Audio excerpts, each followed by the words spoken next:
예수님의 탄생을 위해 모험을 떠난 이들이 있습니다. 우리는 대강절 기간 그들과 함께 이 땅에 오실 아기 예수님을 맞이하기 위한 모험을 떠나려 합니다. 오늘은 두 번째, 마리아의 모험에 함께합니다.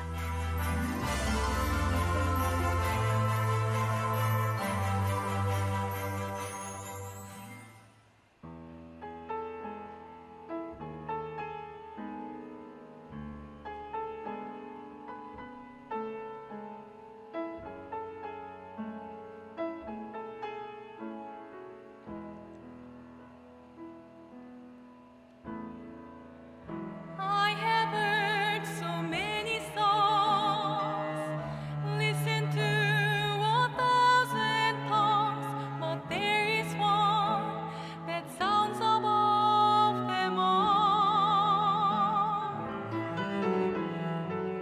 The Father's song, the Father's love, you sung it over me and for eternity.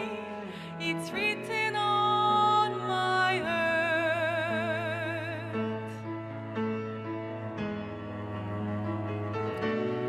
Heaven's perfect melody, the Creator's symphony. You are singing over me, the Father's song. Heaven's perfect mystery, the King of love has sent for me, and now you're singing over me, the Father's song.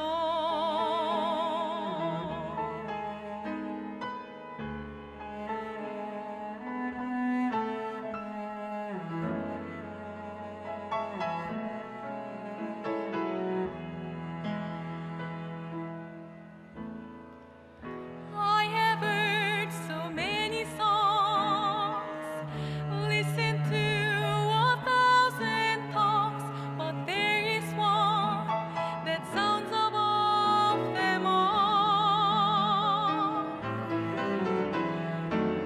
The Father's song, the Father's love, you sung it over me and for eternity. It's written on my heart. Heaven's perfect melody, the Creator's symphony. You are singing over me, the Father's song. Heaven's perfect mystery, the King of love has sent for me, and now you're singing over me, the Father's song. Heaven's perfect melody, the Creator's symphony. You are singing over me, the Father's song. Heaven's perfect mystery, the King of love has sent for me, and now you're singing over me, the Father's song.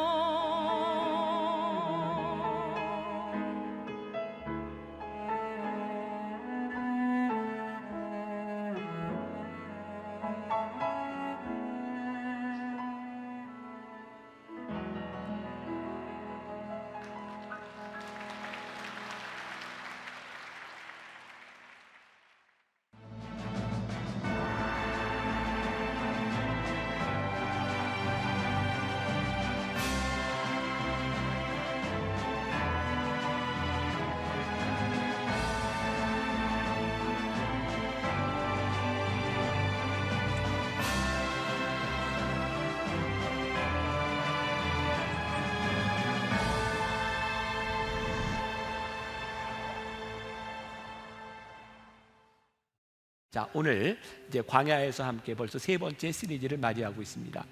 첫 번째 말씀 혹시 제목이라도 기억을 하시나요? 네, 가나안 땅에도 광야는 있다. 네, 뭐 이제는 놀라지도 않습니다. 뭐 어제나 오늘이나 표정이 다 그랬어요. 네, 두 번째, 광야에서 흘리는 눈물에 대해서 말씀을 나누었죠. 자, 첫째 주의 주인공이 누구였죠? 아브라함이었고, 지난주의 주인공은 하갈이었습니다. 오늘은 요셉의 이야기를 통해서 광야 구덩이에서 시작되는 구원, 이런 제목으로 말씀을 나누게 됩니다. 지난주, 지지난주에도 제가 여러분들에게 말씀을 드린 것처럼 이 광야는 어떤 지리적인 광야가 될 수도 있고, 또 어떤 면에서 보면 우리의 인생에서 만나는 광야가 될 수 있습니다. 8종류의 광야를 이야기하는데, 아마 이 땅에 사는 사람이라면 아마 이 광야는 내 광야야 라는 또 생각하는 부분들이 있을 것 같아요. 그 광야에서 하나님이 어떻게 역사하시는지 우리들의 삶에, 우리들의 신앙에 잘 적용할 수 있으면 좋겠습니다. 자, 우리 인생에서요, 광야 구덩이를 만날 때가 있어요. 심각한 것은 이 광야 구덩이에 우리들이 던져졌을 때 우리는 늘 이런 질문을 한다는 거죠. 내가 뭘 잘못했지? 그런데 우리들의 삶에는 말이죠, 우리들의 선함과 악함과 관계없이 우리들에게 닥치는, 우리들이 어려움을 당하는 광야 구덩이가 있다는 거예요.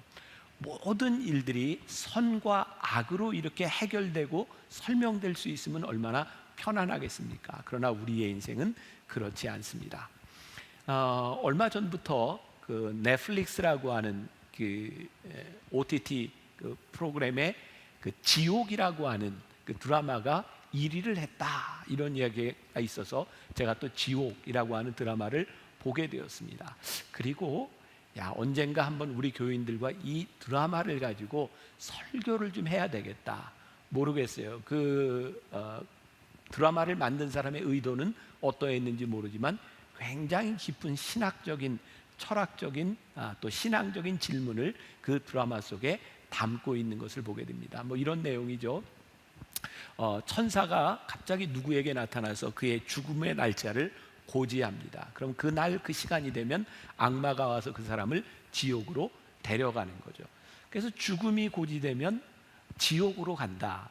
그러니까 사람들은 어떻게 생각하냐면 무슨 죄를 지었길래. 그래서 이 사이비 종교가 이 지옥, 죽음, 고통이라고 하는 것을 이용해서 권력을 잡게 되죠.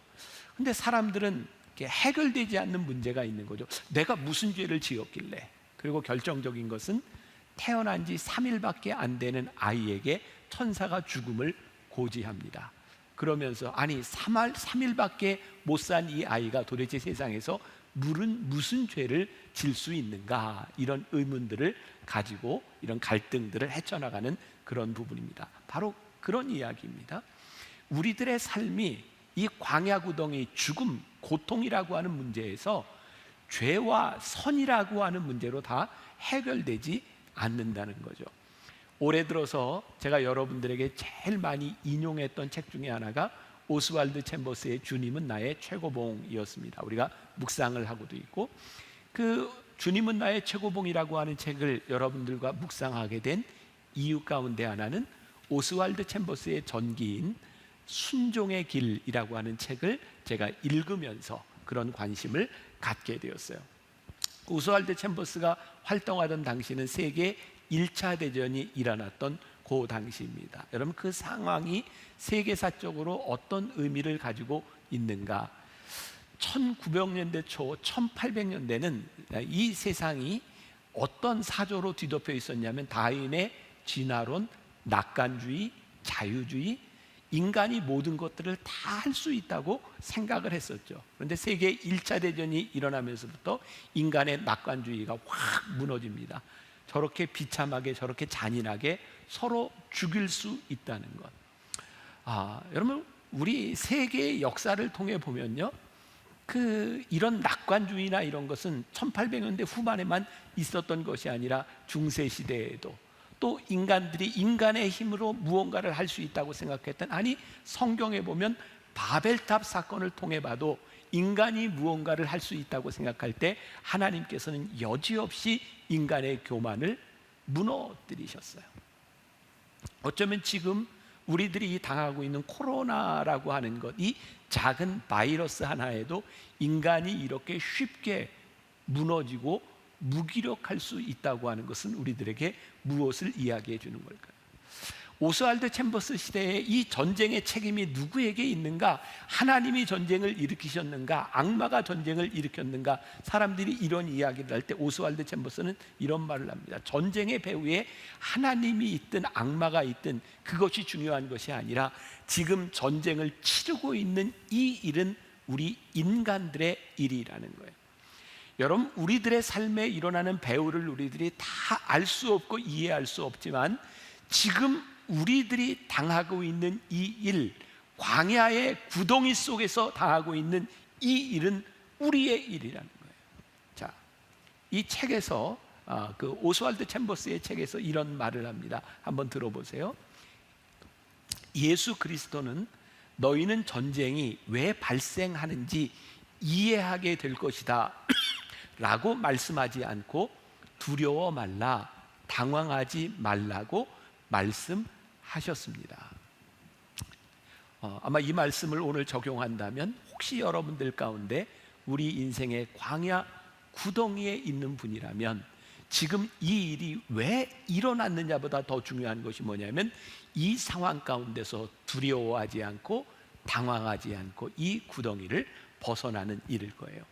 오늘 말씀을 묵상하면서 저는 아주 흥미로운 부분을 하나 발견하게 되었습니다. 오늘 본문 말씀 우리 창세기 37장 22절에 보면 여기 구덩이라고 하는 말이 등장을 하는데요, 이 구덩이라고 하는 말 앞에 광야라는 말이 있습니다. 광야 구덩이. 그런데 오늘 이 앞에 붙어 있는 광야라고 하는 말은 사실 잘 어울리지 않습니다. 지난주에 우리들이 나누었던 하갈과 이스마엘, 그들이 브엘세바 광야로 쫓겨났다는 그 광야는 진짜 광야입니다. 그런데 오늘 이 광야는 그런 광야가 아닙니다. 오늘 본문 말씀 가운데 지명이 몇 가지가 나오는데 헤브론, 또 세겜, 그리고 도단이라고 하는 지명이 나오고 있어요. 지도를 한번 보겠습니다. 아주 흥미로울 것 같아요. 자, 여러분들 오른쪽에 헤브론이라고 하는 것을 보시나요?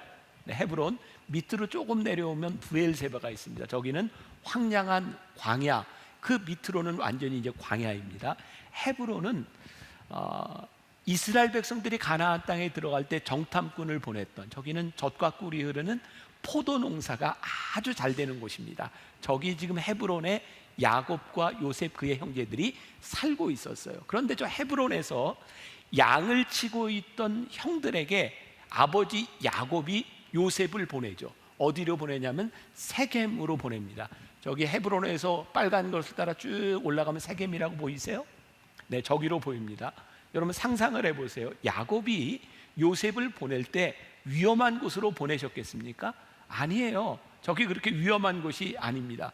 그런데 세겜에 갔더니 오늘 말씀에 이제 그 본문에 보면은요, 형들을 찾을 수가 없어요. 그래서 물어봤더니 누가 얘기를 하는데 저 도단으로 갔을 것이다 라고 말을 합니다. 세겜에서 도단까지는 북쪽으로 20km쯤 되는 곳입니다. 형들이 뭘 하고 있었어요? 양을 치고 있었어요. 그러니까 저기 도단이라고 하는 것도 양을 먹이기 위해서 간 것입니다. 큰 지도를 한번 보여주세요. 자, 저기 왼쪽에 지중해가 있고 도단, 세겜, 베델이라고 하는 지역, 저기 왼쪽으로 해안과 다다르고 있는 저 지역은 이스라엘 지형에서 샤론 평야와 위로 가면 이스르엘 평야가 있는 곳입니다. 저 도단이라고 하는 것은 이스라엘 평야가 끝나는 지점에 있어요. 자, 저 지역이 광야하고는 조금 관계가 먼 지역입니다. 적어도 농사를 지을 수 있는 풍요로운 땅은 아니라 할지라도 양을 칠 수 있는 목초지가 있는 땅이 저곳입니다. 그러니 저것은 단순히 지리적인 광야를 이야기하는 것이 아니라 구덩이, 요셉이 난처한 일에 처하게 된 광야와 같은 구덩이, 즉 인생의 광야, 어두운 구덩이를 이야기하고 있는 거예요. 그러니까 우리들의 삶에는요, 진짜 지리적으로 광야와 같은, 환경적으로 광야와 같은 상황만을 맞이하는 것이 아니라 우리 인생의 어두운 구덩이 속에 우리들이 처할 때도 있어요. 그러니까 오늘 말씀을 듣는 사람 가운데, 그래, 내가 지금 인생의 광야 구덩이에 있구나 라고 생각하는 분도 분명히 있을 거예요. 근데 여기에서 중요한 것은 그 광야 구덩이에 요셉이 던져졌다는 거예요. 수동태로 돼 있죠. 던져졌어요. 그의 의사와는 전혀 관계없이 던져진 그곳에서 요셉이 당하는 일인 거죠. 자, 또 적용을 한다면 지금 이 인생의 광야 구덩이가 우리의 의사와는 전혀 관계없이 누군가에 의해서, 누구 때문에 우리들이 인생의 광야 가운데, 광야 구덩이에 던져질 수 있다는 말이에요. 자, 오늘 요셉의 이야기를 보면서 우리들이 오해하는 것이 있습니다. 우리는 요셉 하면 뭐가 생각나나요? 요셉이 노예로 팔려갔다 애굽 땅에서 뭐가 돼요? 총리가 되었다. 아마 우리 어렸을 때 교회 학교 선생님들을 통해서 제일 많이 들었던 이야기 가운데 하나가 요셉이 노예로 있었지만 하나님이 그를 총리로 삼으셨다라고 하는 것을 우리들이 많이 들었어요. 그런데 이 성경을 이렇게 쭉 읽다 보면 요셉은 한 번도 총리가 되기 위하여 노력한 적이 없어요. 요셉은 총리가 되는 것도 원했던 적이 없어요. 자, 제가 이번 시리즈 말씀을 그 이진희 목사님이 쓴 광야에 살다라는 책을 많이 이렇게 보고 참조했다고 했는데 거기에 이런 구절이 있어요. 제가 좀 읽어드릴게요. 사실 요셉 이야기는 꿈, 성공, 형통과는 별다른 관계가 없다. 요셉이 꿈을 꾸었는가? 아니면 하나님이 그에게 꿈을 주셨는가? 요셉이 노력해서 인생의 정상의 자리에 올랐는가? 아니면 하나님이 그 자리에 올라가게 하셨는가? 요셉이 형통한 자가 되어 잘 먹고 잘 살았는가? 아니면 하나님이 당신의 구원 계획을 이루기 위해 요셉으로 하여금 애굽의 총리가 되게 하셨는가? 자, 오늘 본문 창세기 37장 18절부터 20절 말씀을 우리가 다시 한번 보겠습니다. 자, 같이 읽습니다. 자, 시작. 요셉이 그들에게 가까이 오기 전에 그들이 요셉을 멀리서 보고 죽이기를 꾀하여 서로 이르되 꿈꾸는 자가 오는도다. 자, 그를 죽여 한 구덩이에 던지고 우리가 말하기를 악한 짐승이 그를 잡아먹었다 하자. 그의 꿈이 어떻게 되는지를 우리가 볼 것이니라 하는지라. 자, 지금 일이 진행되고 있는데 요셉의 의지와는 전혀 무관하게 지금 일이 진행되고 있어요. 요셉의 형들은 꿈꾸는 요셉이 미웠어요. 그래서 요셉의 꿈이 얼마나 허망한가, 허황된 것인가를 보여주기 위해서 그를 죽이려고 하죠. 그래서 구덩이에 던져 넣었지만 다행히 그의 장형, 큰형 루벤이 만류하고 그리고 요셉의 목숨을 빼앗지는 않습니다. 그런데 요셉은 그 광야 구덩이에서 건져내져서 진짜 광야로 들어갑니다. 어떻게? 애굽 땅의 노예로 탈려가게 된 것이죠. 요셉은 아버지와 함께 살았으면 채색 옷을 입고 노예를 부리는 삶을 살 사람이었습니다. 그런데 노예가 되어버린 거예요. 그는 인생의 광야 구덩이로 들어갔고, 중요한 것은 이제 노예가 되는 순간 그를 자기 자신이 구할 수는 없는 신세가 되었다는 거죠.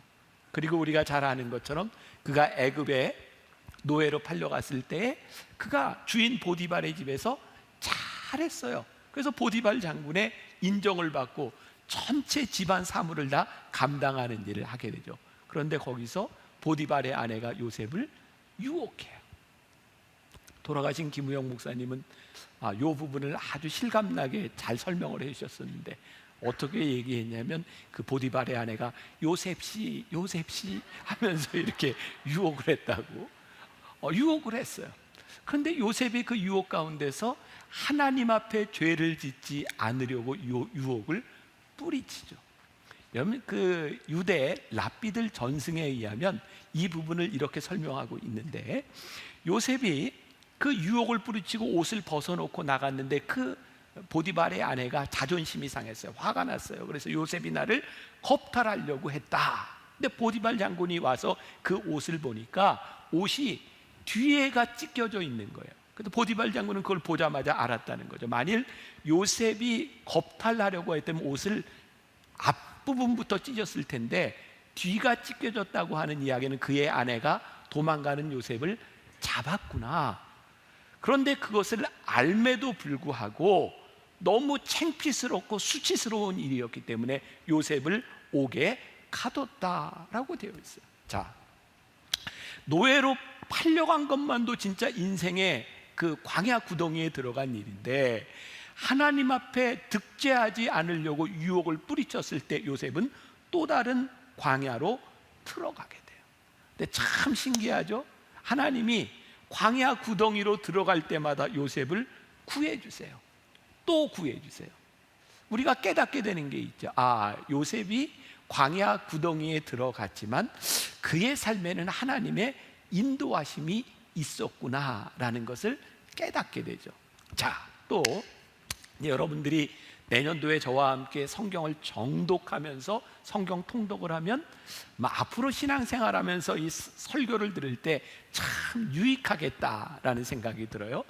창세기에 나오는 요셉의 이야기는 창세기 37장부터 나와요. 어디까지 나오냐면 창세기 마지막에 50장까지. 그러니까 37장부터 50장까지니까 거의 14장에 걸쳐서 요셉의 이야기가 나오고 있는 거예요. 족장들의 얘기, 창세기 12장부터 아브라함, 그의 아들 이삭, 그의 아들 야곱, 또 요셉. 네.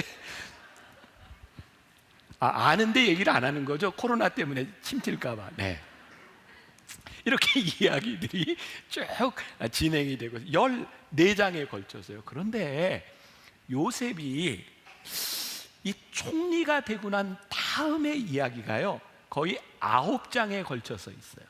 자, 우리는 요셉하면 총리의 이야기에서 끝나요. 왜냐하면 우리는 요셉이 총리가 된 성공 스토리에 관심이 있기 때문이죠. 그런데 진짜 성경을 보니까 요셉이 총리가 된 다음 9장에 걸쳐서 이야기가 나오고 있다고 하는 것은 요셉에 대한 말씀의 주제가 총리가 아니라 하나님께서 요셉을 총리로 삼으셔서 어떻게 구원 사역을 펼쳐가시고 있는가, 하나님의 계획에 대한 이야기가 요셉의 이야기의 초점이라는 것이죠. 우리가 요셉의 이야기를 오해하고 있는 것은 우리가 너무나 하나님을 믿으면서 우리의 신앙 가운데서 성공에 초점을 맞추고 있지 하나님의 뜻이 무엇인지를 별로 보려고 하지 않는다는 것이에요. 요셉의 이야기를 보면서 우리 꿈의 성취가 아니라 하나님의 언약의 성취를 볼 수 있을 때 우리들이 성경을 올바로 이해하게 되는 것입니다. 요셉은 자신의 노력으로 총리가 된 것이 아니라 하나님이 계획을 이루시기 위해서 요셉을 총리의 자리에 옮겨 놓으셨어요. 요셉은 그의 노력으로 성공한 사람이 아니라 하나님의 뜻 가운데 그는 성공하도록 되어 있는 사람이었어요. 그의 삶 속에 계속해서 형통이라고 하는 말이 등장하죠. 요셉에게는 형통이라는 말이 수식어처럼 따라다니고 있어요. 그런데 아무리 봐도 이 형통이라고 하는 말은 우리가 생각하는 성공하고는 조금 거리가 멀어요. 요셉이 언제 형통했어요? 노예로 팔려갔을 때. 요셉이 언제 형통했어요? 억울하게 감옥에 갇혔을 때. 우리가 생각하는 형통과 요셉의 형통은 조금 다른 것이죠. 이 형통이라고 하는 말의 히브리어가요, 찰라흐라는 말이에요. 저는 히브리어를 잘 몰라요. 책에 나오는 이야기입니다. 형통이라고 하는 히브리어 말이 찰라흐라고 하는 말인데, 이게 무슨 뜻을 가지고 있냐면 밟고 건너가다, 산을 넘어가다, 강을 건너가고 앞으로 나아가고 장애물을 극복하고 돌진하다, 이게 형통이라는 뜻을 가지고 있는 거예요. 세상은 형통을 어떻게 이해하죠? 강도 없고 산도 없고 아무 문제가 없는 것을 형통이라고 생각하는데, 성경은 형통을 뭐라고 이야기하냐면 구덩이도 넘고 유혹도 이기고 감옥도 살아내는 것을 형통이라고 말씀하고 있는 거예요. 오늘 우리가 성경적으로 형통을 잘 이해하는 것도 굉장히 중요한 일이고요. 자, 오늘 말씀의 제목이 뭐냐면 광야 구덩이에서 시작되는 구원이에요. 자, 요셉의 이야기 가운데 그의 광야 구덩이에서 어떻게 잘 되고 있는지를 창세기 50장 20절, 아마 요셉 이야기의 주제 결론일 것 같아요. 창세기 50장 20절 말씀 우리 같이 보겠습니다. 50장 20절 같이 봅니다. 시작.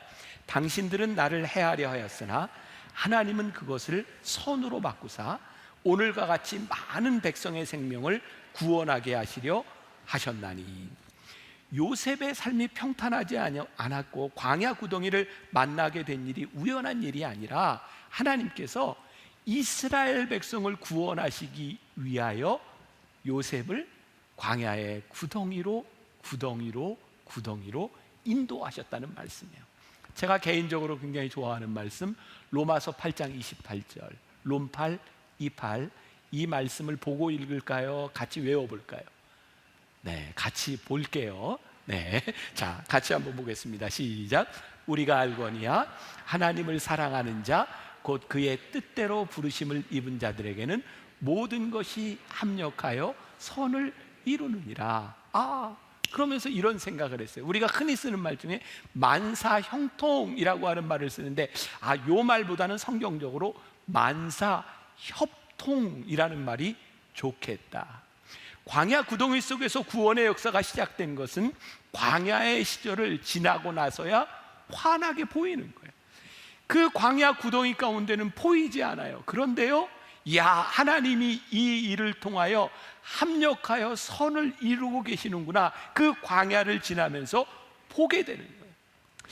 아마 여기 있는 여러분들 가운데서 요셉과 같이 파란만장한 삶을 겪을 사람이 얼마나 될까요? 그러나 분명한 것은 우리의 인생에 광야 구덩이가 있다는 거예요. 오늘 말씀을 우리들이 들으면서 광야 구덩이에서 시작되는 구원에 대한 말씀을 들으면서 우리들이 가져야 되는 것은 광야 구덩이 속에서 믿음의 눈, 믿음의 센스가 필요하다는 거예요. 하나님께서 이 일을 통하여 어떻게 합력하여 선을 이루실지 우리들의 삶의 이 간증이 필요하다는 거예요. 그래서 광야 구덩이를 만날 때 거기서 절망하는 것이 아니라 하나님을 사랑하는 자 곧 그 뜻대로 부르심을 입은 자들에게는 합력하여 선을 이루게 하신다고 하는 믿음의 기대를 가지고 우리의 인생을 보아야 되는 거죠. 제가요, 오래전이죠, 우리 교회에서 우리 교인들과 함께 백두티디 일기를 인도하러 저기 연변 지역에 갈 때에는 벌써 20년이 지난 것 같아요.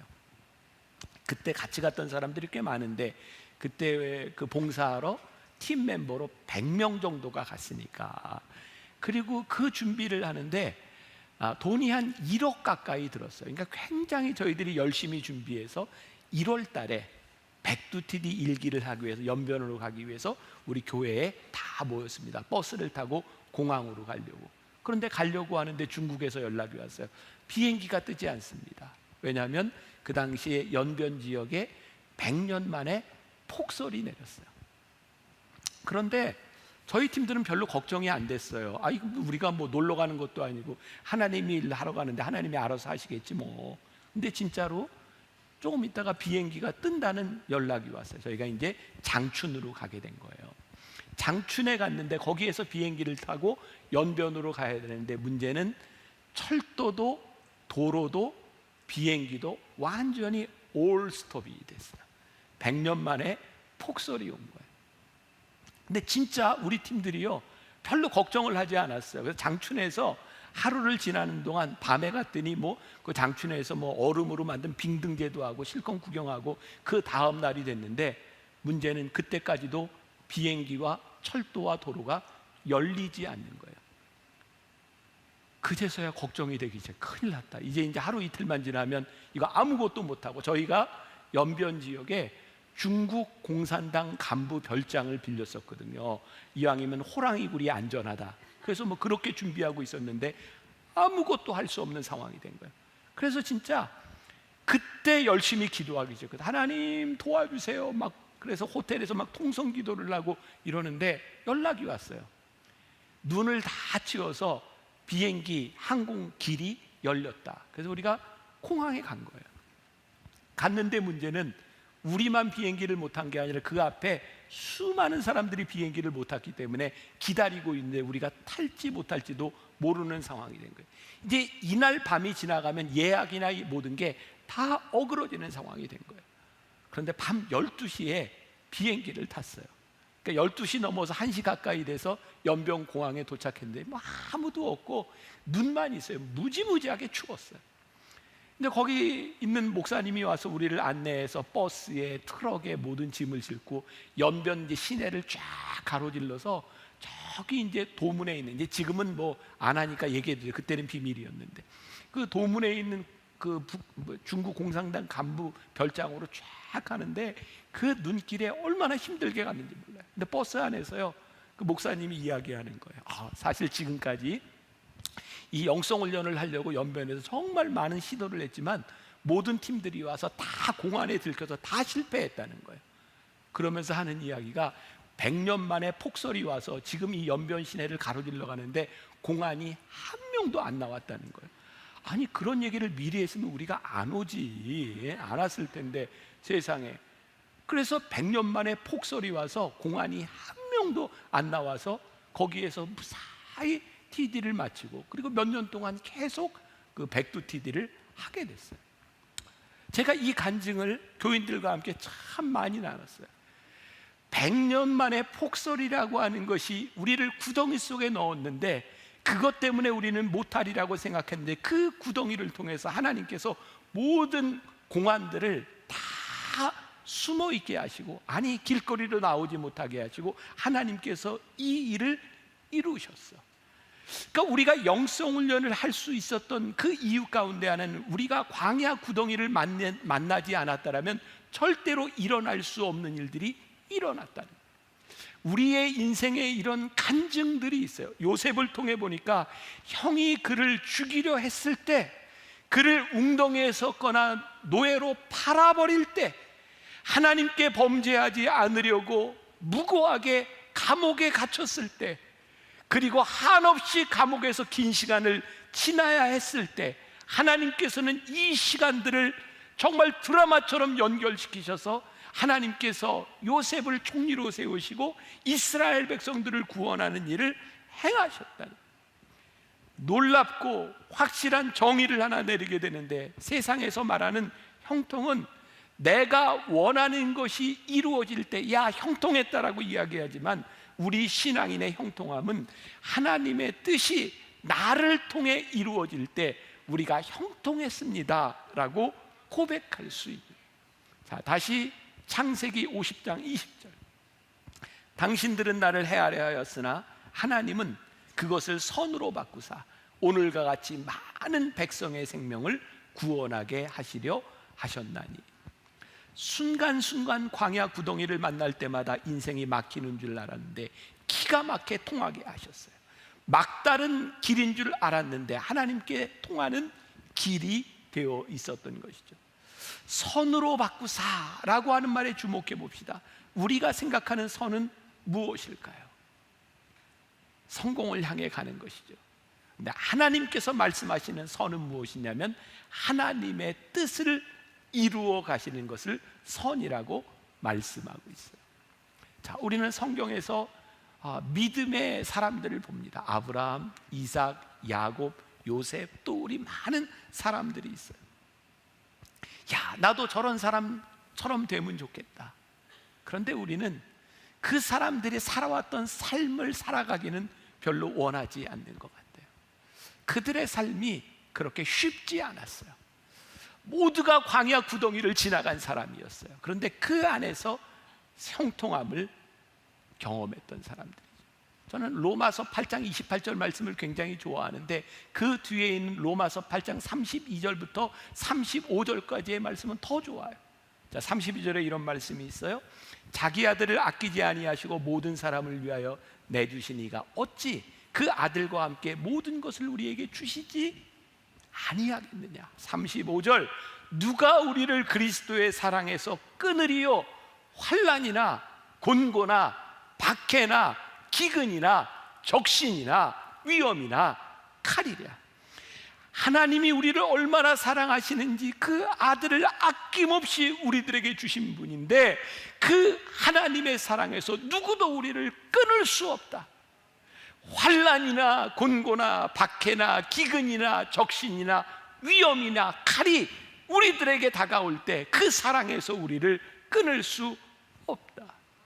말씀을 통해 우리들이 보는 하나님의 은혜와 사랑이 무엇이에요? 우리에게 항상 성공이나 문제가 없이 잘 되는 풍요를 주시는 것이 아니라 그 어떤 고난 가운데서도 우리를 지켜주시고 우리와 함께 하시며 광야 구덩이 속에서 우리를 이끌어 주시는, 합력하여 선을 이루게 하시는 하나님을 우리들이 보게 됩니다.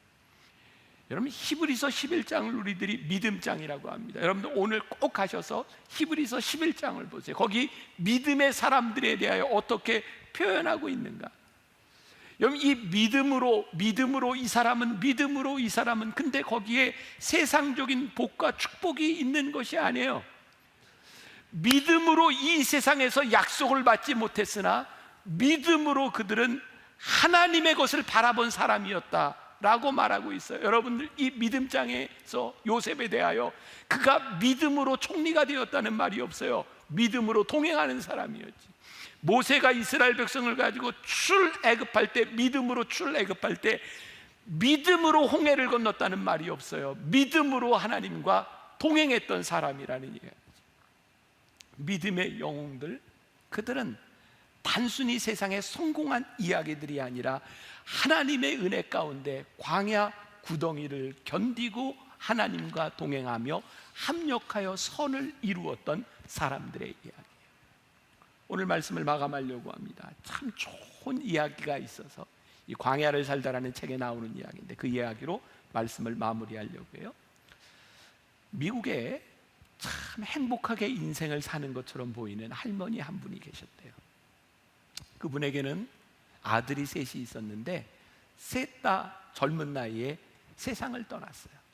하나들은 25살에 교통사고로, 또 하나들은 29살에 백혈병으로, 또 하나들은 35세에 골목에서 총에 맞아 죽었어요. 이 이야기를 듣던 어떤 사람이 할머니에게 이렇게 얘기합니다. 하나님은 당신의 인생 속에 안 계셨군요. 그러자 할머니가 이렇게 이야기합니다. 하나님이 내 삶 속에 계시지 않았다면 내가 그런 일들을 겪고 어떻게 지금까지 살 수 있었겠습니까?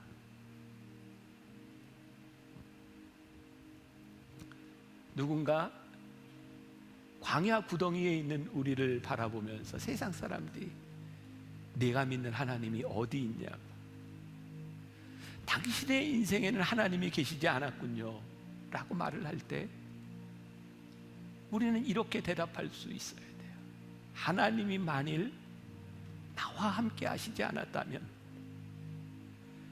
내가 그 힘들고 무서운 광야 구덩이를 어떻게 지나가고 어떻게 견디며 어떻게 이겨낼 수 있었겠습니까? 하나님이 내 인생에 계시지 않았다면 지금 합력하여 선을 이루시는 하나님의 놀라운 역사를 내가 어떻게 간증할 수 있었겠습니까? 여기 있는 우리들 모두는 우리의 인생의 광야 구덩이를 만나게 될 것이고, 아니 지금 광야 구덩이에 있는 사람도 있을 것입니다. 그런데 분명한 것은 광야 구덩이에서 시작되는 구원, 광야 구덩이에서부터 우리를 인도하시는 하나님의 은혜와 하나님의 축복과 형통하심이 우리들에게 있다는 거예요. 요셉이 광야 구덩이를 만날 때마다 그가 하나님 앞에서 형통했음을 고백하고 그의 인생의 수식어처럼 따라다니는 형통함이 있었던 것처럼, 오늘 하나님께 예배하고 말씀을 듣는 여러분들의 삶 가운데 그 형통함이 우리들의 수식어가 되고, 그 형통함이 여러분들의 광야 구덩이 가운데서 고백되기를 주님의 이름으로 간절히 축원합니다. 우리 같이 광야를 지나며 우리 찬양할 때 이 찬양 가운데 여러분들의 믿음이 고백이 있었으면 좋겠고, 또 찬양할 때 하나님 앞에 깊은 기도를 하기를 원하는 분들은 기도하며 또 찬양하며 함께하면 좋겠습니다. 광야를 지나며.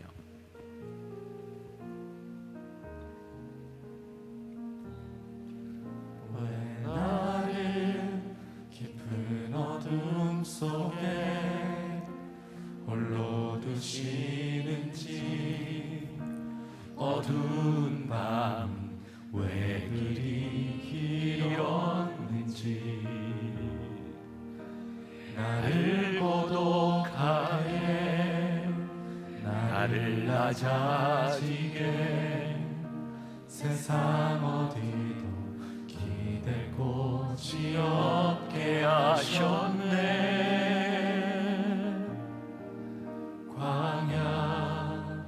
광야에 서 있네. 우리 사랑하는 성도들 가운데 광야 구덩이를 지나는, 광야의 구덩이 한가운데서 하나님을 바라볼 수밖에 없는 그 성도들이 있습니다. 나를 붙잡아 주시기 하나님, 하나님의 의로운 오른손으로 나를 붙잡아 주시기 하나님, 내가 설 수 없는 인생의 광야를 지나가고 있는 사람들이 있습니다. 세상 너의 인생 가운데 하나님이 어디 있었느냐, 광야 구덩이에 있는 우리들을 향하여 조롱할지 주님, 우리는 믿음으로 고백합니다. 하나님이 내 인생에 계시지 않았다면, 내 인생의 광야 구덩이 가운데 하나님이 계시지 않았다면 내가 여기 있을 수 없습니다. 하나님, 우리가 하나님의 은혜가 아니라면 존재할 수 없었노라고 주님, 하나님 앞에 믿음으로 고백합니다.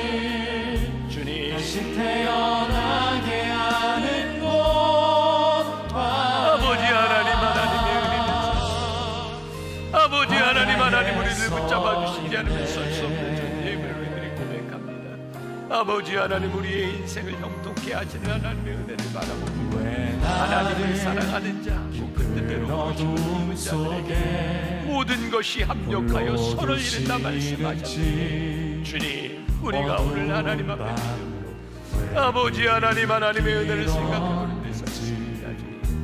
주님, 우리의 인생 가운데 찾아오셔서 아버지 하나님, 당신의 백성들에게 찾아오셔서 말씀하시고 아버지 하나님, 주의 은혜로 붙잡아주시며 아버지 우리 가운데 역사하시게 하셨네.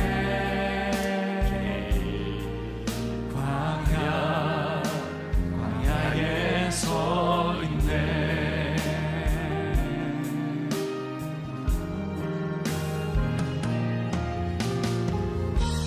주님만 내 도움이 되시고, 주님만 내 빛이 되시는, 주님만 내 친구 되시는 광야. 주님 손 놓고는 단 하루도 살 수 없는 곳, 광야.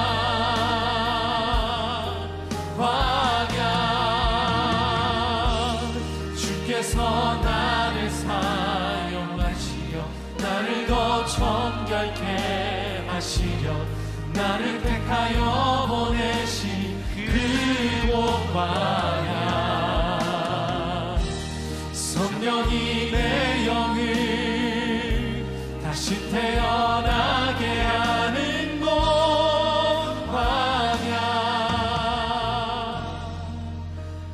광야에 서 있네. 하나님, 우리의 인생의 광야의 구덩이를 만날 때마다 우리는 하나님께 이렇게 묻습니다. 하나님, 제가 무엇을 잘못했습니까? 근데 우리의 인생의 광야는 때때로 우리들의 잘못이 아니라 하나님의 인도하심 가운데 우리를 몰아넣으실 때가 있습니다. 하나님은 우리들에게 그 광야 구덩이에서 형통함을 경험하라고, 주와 함께 동행하라고, 견디고 이기라고 우리들에게 말씀하십니다. 하나님, 오늘 말씀을 듣는 우리 성도들에게 이 믿음의 센스와 이 믿음의 능력을 주시옵소서. 우리들의 삶에 이 간증이 있게 하여 주옵소서. 하나님이 우리를 이 광야 구덩이에서 형통케 하신 이 간증을 안고 살아갈 수 있는 주의 백성들이 되게 하여 주옵소서. 오늘도 하나님 앞에 헌신하며 이 모양 저 모양으로 주님 앞에 나온 백성들, 하나님 앞에 드려진 귀한 예물들 축복하시고, 우리 성도들 이 광야 같은 이 삶에서 어려움 당하지 않도록, 아니 어려움을 당할 때 이길 수 있도록 주님 하늘 문을 여시고 도우시고 함께하여 주옵소서. 지금은 우리 주 예수 그리스도의 은혜와 하나님 아버지의 무한하신 사랑과 성령의 인도하심이 담대하게 믿음을 가지고 광야 구덩이 속으로, 그리고 그 속에서 함께 하실 하나님의 은혜를 기대하며 나가는 당신의 사랑하는 모든 백성들 위해 지금부터 영원까지 함께 하시기를 간절히 축원하옵나이다. 아멘. 생명의 말씀